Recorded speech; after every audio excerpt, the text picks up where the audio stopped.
अस्सलामुअलैकुम, how are you all. Kannada tutorial class में आप सबका स्वागत है। मेरा नाम है मुबीना और मैं हूँ आपकी कन्नड़ा टीचर। तो चलिए बच्चों, आज की क्लास में हम देखेंगे Kannada second language question paper, इसका पैटर्न कैसे होता है, 80 मार्क्स को किस तरह से डिवाइड करके दिया जाता है, इसको देखते हैं। तो चलिए, यहाँ पे टोटल 80 मार्क्स को आपको स्मरणे यानी रिमेंबरिंग पार्ट होता है। यहाँ से आपको 10% क्वेश्चन आएंगे, इसके मार्क्स होते हैं 8 marks.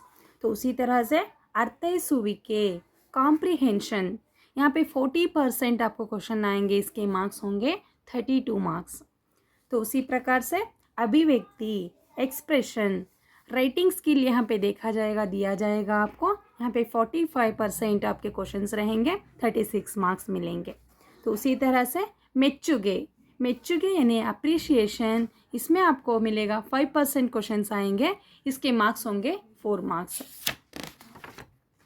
SSLC second language Kannada जो कर्नाटका बोर्ड होता है, यहाँ पे टोटल आपको 80 मार्क्स का क्वेश्चन पेपर होता है। तो यहाँ पे किस तरह से 80 मार्क्स को डिवाइड किया जाता है देखेंगे। तो गद्य जो प्रोज होता है, उससे आपको 20 मार्क्स के क्वेश्चंस आएंगे, तो 20 मार्क्स आपको गद्य भाग से दिया जाएगा।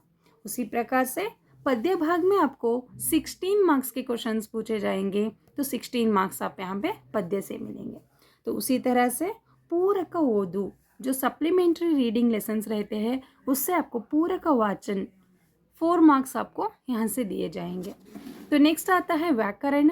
व्याकरण ग्रामर एंड वोकैबुलरी से आपको क्या मिलेंगे, 16 मार्क्स पूछा जाएगा क्वेश्चंस, तो यहाँ पे 16।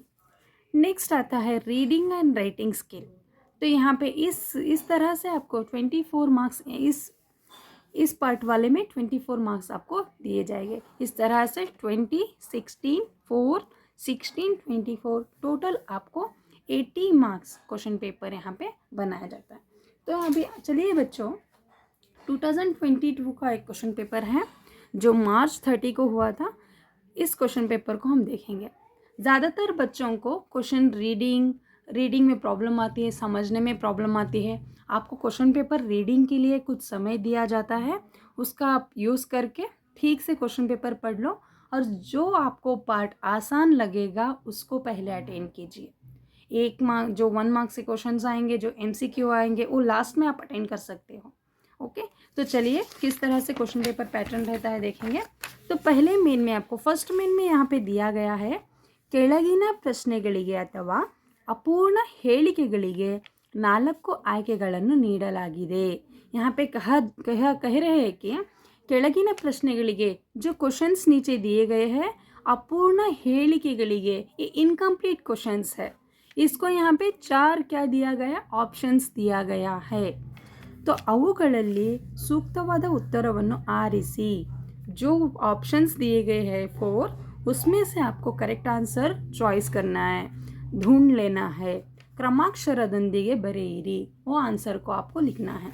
यहाँ पे पहला क्वेश्चन 4 ऑप्शन, उसी तरह से आपको इस मेन में 4 क्वेश्चंस आएंगे, 4 MCQ मल्टीपल चॉइस क्वेश्चंस रहेंगे। आपको आंसर ठीक से टिक करके उसको आंसर को लिखना है।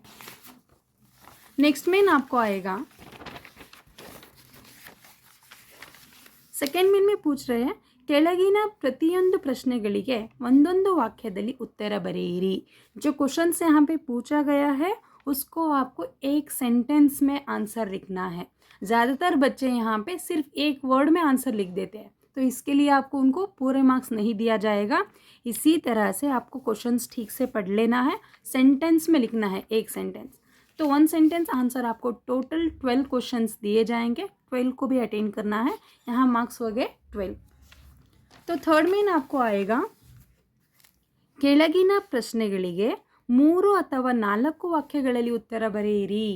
यहाँ पे जो क्वेश्चंस पूछे गए हैं, उसको 3-4 सेंटेंस में आपको आंसर देना है।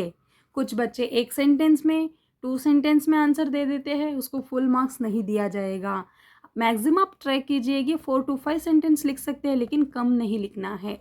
तो यहाँ पे आपको 8 क्वेश्चंस पूछा जाएगा, हर एक क्वेश्चन का मार्क्स रहेगा 2 मार्क्स, टोटल आपको यहाँ पे मिलेंगे 16 मार्क्स।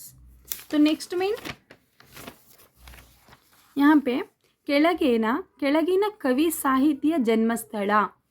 जो नीचे नाम दिया गया है वो कवि साहिती या लेखक, उनका क्या करना है, जन्मस्थल, कहाँ पे जन्म हुआ और उनका कौन सा साल था, कृति, बिरुदु क्या मिला था उनको, टाइटल एंड अवार्ड्स, प्रशस्तिಗಳನ್ನು ಕುರಿತು वाक्य रूपದಲ್ಲಿ बरेरी।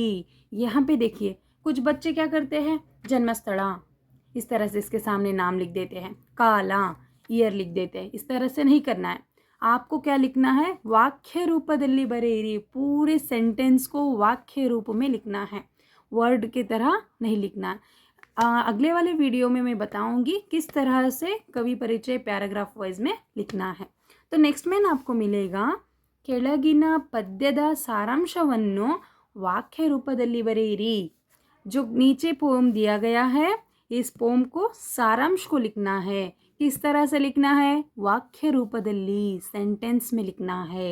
तो इसको भी मैं आपको, इसका भी कुछ आइडियाज़ मैं आपको नेक्स्ट आने वाले वीडियोज़ में बताऊंगी किस तरह से यह लिखना है। तो यहाँ पे कवि के परिचय में जो है 3 मार्क्स आपको मिल जाएंगे, उसी तरह से पद्यದ सारांश में आपको 3 मार्क्स मिल जाएंगे। नेक्स्ट में आता है ಕೆಳಗಿನ ವಾಕ್ಯದಲ್ಲಿರುವ अलंकारವನ್ನು ಹೆಸರಿಸಿ लक्षण बरेದು समन्वयಗೊಳಿಸಿ। ये अलंकार एक टॉपिक है ग्रामर का, इसको एक्सप्लेन करूँगी मैं किस तरह से आपको उसको पहचानना है, उसके लक्षण किस तरह से लिखना है, अगले वाले वीडियो में एक्सप्लेन करूँगी। यहाँ पे एक क्वेश्चन पूछा जाएगा, इसका मार्क्स होगा 3 मार्क्स। ओके, अटेंड करने पर 3 मार्क्स मिलेंगे आपको। एंड नेक्स्ट आएगा आपको 7th मेन, ಕೆಳಗೆ ಕೊಟ್ಟಿರುವ ಗಾದೆ ಮಾತುಗಳಲ್ಲಿ ಯಾವುದಾದರೊಂದನ್ನು ಆರಿಸಿಕೊಂಡು ವಿಸ್ತರಿಸಿ ಬರೆಯಿರಿ। यहाँ पे एक जो गादे मातु दिया गया है, पेन्नु खड्गಕ್ಕಿಂತ हरित अथवा कಟ್ಟುವುದು कठिन ಕೆಡುವುದು सुलभ। यहाँ पे एक क्वेश्चन पूछा गया है 3 मार्क्स का, इसका भी एक पैटर्न है, किस तरह से इंट्रोडक्शन लिखना है, किस तरह से एक्सप्लेन करना है, यहाँ भी मैं वीडियो बनाऊंगी, तो उसको देखकर आप जान लीजिएगा। तो नेक्स्ट में आएगा 8th मेन, ಕೆಳಗಿನ ವಾಕ್ಯ ಅಥವಾ ಹೇಳಿಕೆಗಳಿಗೆ संदर्भ ಮತ್ತು स्वारस्यಗಳನ್ನು बरेरी। यहाँ पे 3 मार्क्स का एक क्वेश्चन रहेगा, टोटल 5 क्वेश्चंस दिए जाएंगे, आपको 15 मार्क्स मिलेंगे। यहाँ पे जो भी डायलॉग या सेंटेंस दिए जाते हैं वो किस संदर्भ में कहा है, किसने कहा है, किस लेसन्स पे, इसका भी एक वीडियो बनाऊंगी किस तरह से आपको लिखना है। उस वीडियोज़ में मैं आपको अलंकार किस तरह से लिखना है, गादे मातु किस तरह से लिखना है, और उसी प्रकार से संदर्भ किस तरह से लिखना है, पत्र लेखन किस तरह से लिखना है। तो आगे मेरे चैनल को देखते रहिएगा, शेयर कीजिएगा, लाइक कीजिएगा और सब्सक्राइब कीजिएगा। तो नेक्स्ट मेन आता है 9th मेन, ಕೆಳಗಿನ ಪದ್ಯ ಭಾಗವನ್ನು ಪೂರ್ಣಗೊಳಿಸಿ ಬರೆಯಿರಿ।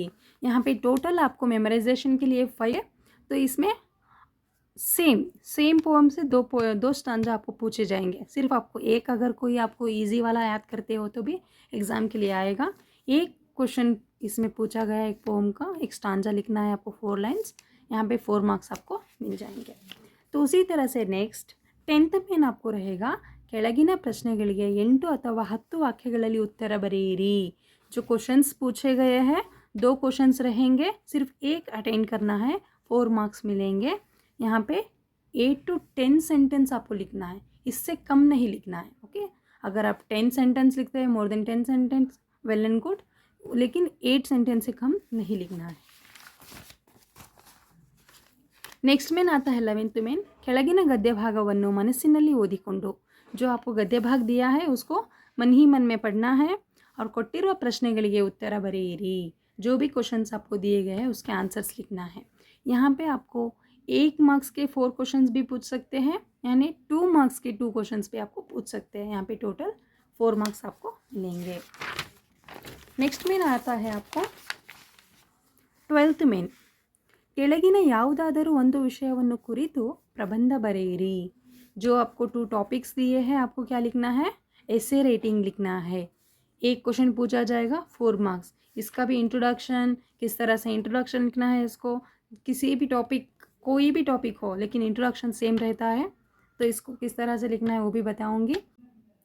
यहाँ पे 13th मेन आपको आ रहा है, ಕೆಳಗಿನ ಯಾವುದಾದರೂ ಒಂದಕ್ಕೆ ಕೊಟ್ಟಿರುವ ಮಾಹಿತಿಯನ್ನು ಆಧರಿಸಿ ಪತ್ರ ಬರೆಯಿರಿ।